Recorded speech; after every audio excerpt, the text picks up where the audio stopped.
all right. So, truss number 2 is in the books, folks. If you are curious, this is a 40-foot truss. This is called a Warren truss. These are 60-degree angles on these triangles. So you figure three 60-degree angles equals 180. There's some math for you. So anyways, got all these triangles here, right? Got a top chord and a bottom chord. And top chord and bottom chord are 1/4 inch thick angle iron. They're 2.5 by 2.5, and the webbing inside is 1.5 by 1.5, and that's 1/8 inch thick.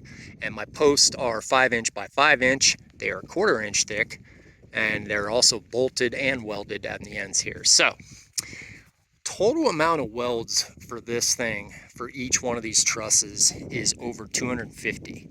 That's right, 250 welds, and I am down here. I got 2 done, and I got 4 more to go. And man, I mean, after I'm done here, you're looking at, say, 1,000, 1,500 welds that are going to be done on all these trusses, not counting all the base plates and stuff I had to do, and all the welding I'm going to have to do on these posts to connect my purlins and girts. That's what I meant. So the girts. So anyways, yeah, it's Friday and I'm really in a good mood today. You know why? Because it's been absolutely miserable all week for me. I've been doing nothing but welding on this. I am so sick of welding. I definitely needed a day off from this, and I'm gonna take one. And it's really never a day off out here. It's just that I'm gonna spend my time doing something different. I don't care what it is. I just don't want to be near a welder for a while because, you know, you get burnout, and it's very hot up here, as you can imagine. In the Arizona summer, I do come out in the morning and I try to work in the morning as best I can, but you know, by 9 o'clock it's hot as fuck. So that's just the way it works. So anyways, now the process is I have to cut a bunch of purlins, because what I'm going to do is I'm going to be tack welding my purlins. I'm actually using wood purlins, but until I actually have all these trusses done and I have everything ready to go, I got all my bracing up and everything, I'm not even putting wood in here because this is my house and I don't want the wood exposed to the elements as little as possible.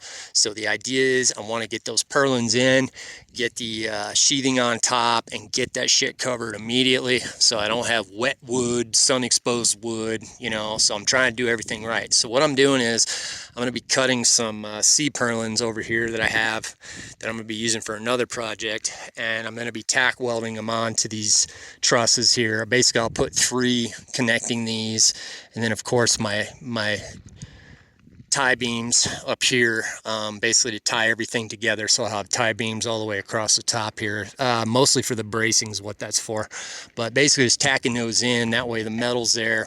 And I would keep it on there. The problem is though, man, when you start doing metal purlins, it gets pretty expensive. So you know, I realized that, you know, even though I wanted a steel frame for the house, I didn't necessarily want to go steel on every single part of it, because frankly it's just a waste of money. There's no real reason to have a steel if you have like your post frame build. If you have a steel, you know, posts, and then you have your steel trusses, that is the frame of your house. I mean, that's where all of the weight bearing is going. So everything else is just add on, you know, to get your structure built, but all the load bearing capacity is on these posts and on these trusses. So that was the main thing for me.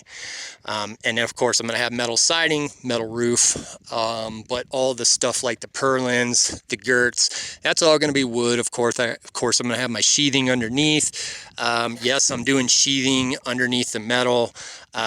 There are some that don't do that, but honestly, man, there's a lot of issues with that. You can get into, first of all, the sound. I mean, you know, you have nothing in between your walls there. So there's that, but also it adds some shear strength, but that's not the main reason. The main reason is for moisture issues, because you have exposed metal outside, and I don't want metal, you know, in contact with even the insulation. I would prefer to have that barrier there. So that's why we're doing the sheathing, doing it on the roof and doing it on the siding.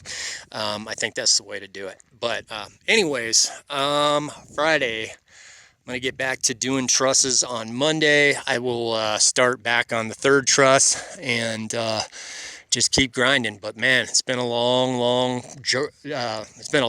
road, man. I'll tell you what, man, I've just done so much freaking work out here, man, and it never ends.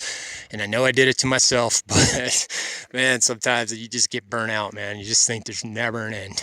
But you know what, it's just like looking at that mountain over there. If I was going to climb a mountain, I'm not going to look all the way up when I get to the base of that mountain. All I can do is just look in front of me and take the steps, okay? And that's really the gist when it comes to doing a giant project like building your own house DIY.